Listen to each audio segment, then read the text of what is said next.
তোমাকে না জানিয়ে তোমার এই কালো কুচকুচে চুল আমি সাদা করে দেব, রুখতে পারবে? তোমার এই চোখের লাল চাহনি আমি ঝাপসা করে দেব, ঠেকাতে পারবে? তোমার এই লোহার মতো মজবুত দাঁত 32টা 16 একটা একটা করে ট্রান্সফার করিয়ে দেব, তোমার কাছে কোনো পারমিশন নেব না, ধরে রাখতে পারবে? এইভাবে আস্তিন গোটানো মাসল ফোলানো ধরে রাখতে পারবে তো? এরকম করবে না তো? এইভাবে এরকম হবে না তো? সামনে এসে একটা পান দিচ্ছে, এই হাত, চাচা এই হাতটা নিলেন, এই হাতটা কলে না রে বাবা, দেখ না চিমটি কাটিতে কিচ্ছু নেই।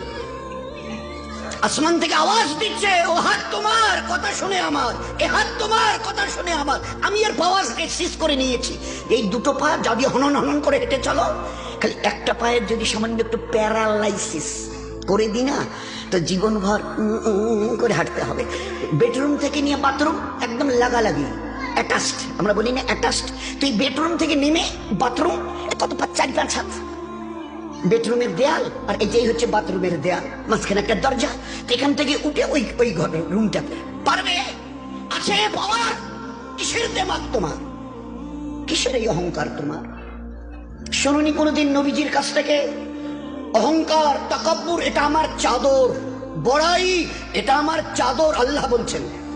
আর আমার চাদর ধরে যে টান দেয় তার ঠিকানা কোথায়? ভাই বলেন না, সবাই কম বেশি জানে।